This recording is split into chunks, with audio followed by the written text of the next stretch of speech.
Du lithium au Mali. Le Mali vient d'ouvrir son usine de production de lithium. Qui l'aura cru? Assimi Goïta, le président de la transition malienne, le général des armées, le 15 décembre dernier, a procédé à l'ouverture de l'usine de Goulamina de production de lithium. Le lithium, c'est ce minerai très stratégique. Ce minerai-là qui rentre dans la composition des batteries, des piles, des véhicules électriques. À l'heure actuelle, quand on parle de véhicules électriques, on tend vers tout ce qui est véhicules écologiques. Le lithium est très important. Et stratégiquement, le Mali s'est associé à un partenaire stratégique, c'est-à-dire la Chine, une entreprise chinoise qui pendant 21 ans va exploiter le lithium. Yingfang Lithium, pendant 21 ans, exploite le lithium au Mali. Le Mali va produire ce qu'on va appeler un concentré de spodumène. Et c'est ce concentré-là qui sera acheminé à l'extérieur pour transformation, pour qu'on en puisse en réalité tirer le lithium. Parce que le lithium se retrouve dans plusieurs minerais. Le cas du Mali se retrouve dans une roche particulière, les pectamites. Et le Mali va produire un concentré de spodumène. Il est prévu une exploitation de 21 ans.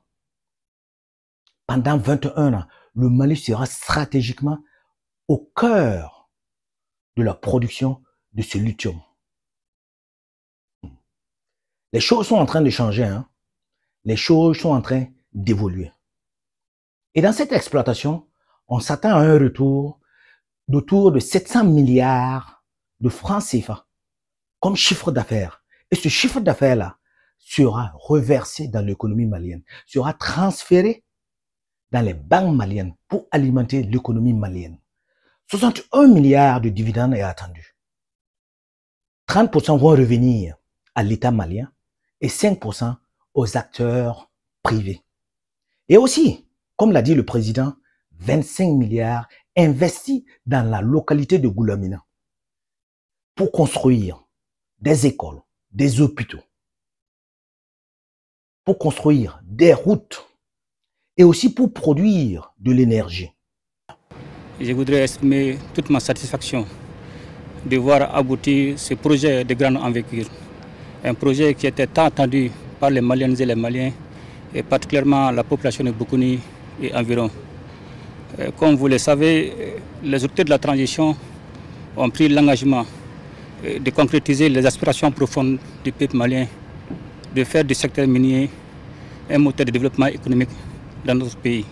La mise en marche de l'usine de Goulamina est le résultat des grandes réformes entreprises dans le secteur minier dans notre pays. Effectivement, il va y avoir beaucoup de retombées qui vont impacter positivement l'économie malienne.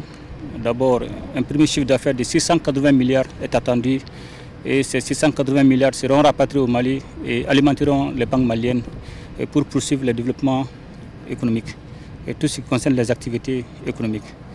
Aussi, il y a des dividendes à hauteur de 71 milliards de francs CFA, dont 30% reviendront à l'État du Mali et 5% au secteur privé. Et aussi, il y a un investissement de 25 milliards pour le développement communautaire, c'est-à-dire tout ce qui concerne la construction des routes, des centres de santé, des écoles et surtout l'énergie. C'était un début de solution, mais Ciel déjà qui a 2000 emplois directs et indirects. En plus de cela, il y aura un investissement de 25 milliards de francs CFA qui va permettre à nos entreprises, effectivement, tout ce qui est acheminement de carburant, tout ce qui est l'utilisation du ciment. Toutes ces initiatives vont accroître davantage l'employabilité, augmenter le nombre d'employés. La donne est en train de changer totalement. Dans l'ancien code minier, par exemple, toute société qui venait au Mali pour exploiter un minerai du Mali reversait ou bien donnait tout simplement 10% de part gratuitement à l'État malien. Et l'État malien ensuite pouvait acquérir 10 autres pourcents. Donc au total 20%.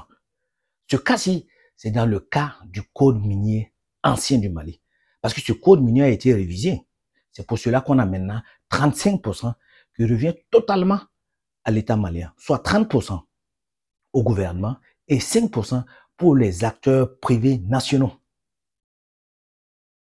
Donc, si on se met, par exemple, dans les 20% d'avant, c'est comme si tu as un minerai à ciel ouvert, tu invites une entreprise à venir louer cela. Parce qu'en réalité, c'est une location. L'entreprise loue et à la fin du mois, chaque année, l'entreprise te reverse quelque chose. Parce que l'État malien avait seulement 20% sur ces minéraux.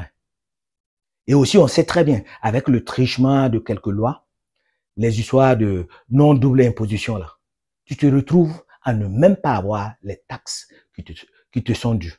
Donc, c'est pour cela qu'on avait des sociétés, on avait du minerai, mais on ne voyait pas l'impact réel sur la population. Cette mine de Goulamina va générer des emplois autour de 2000 emplois.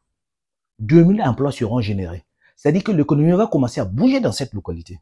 Dans cette localité, les jeunes vont commencer à s'activer parce qu'il y aura du travail à côté. Et il y aura des petits commerces qui vont naître autour de cette activité, autour de la mine de Goulamina. Les pays de l'AES, comme on le dit, sont en train de reprendre leur souveraineté. Ils sont en train de reprendre ce qui appartient réellement à leur propre terre. Ils doivent pouvoir jouir des fruits, des labeurs de leur terre. Dieu te bénit avec certains minéraux, mais tu n'en exploites pas. Tu restes en dehors de cette exploitation. Assimi Goïta, comme les deux autres présidents, que ce soit du Niger, du Burkina Faso, sont en train de donner la voie, sont en train de tracer cette voie-là pour une Afrique toute libre, une Afrique qui va traiter avec ses autres partenaires en gagnant-gagnant. C'est-à-dire que chaque partenaire qui arrive a quelque chose. Le pays également a quelque chose. C'est un partenariat gagnant-gagnant. Pas une histoire de spoliation, pas une histoire de pillage, pas une histoire de prédation. Une histoire qui vient tout racler et vous laisse totalement avec zéro. Vous laisse croupir dans la misère. Assimi Goïta, président de la transition malienne, général des armées, ici, dans cette ouverture de l'usine de Goulamina, tu as frappé fort. Avec tout ce qui est en train de se passer à l'heure actuelle, dans cet espace AES, particulièrement dans ton pays, avec les terroristes qui sont en train de semer quelques désolations, malgré tout, tu poses des actes concrets.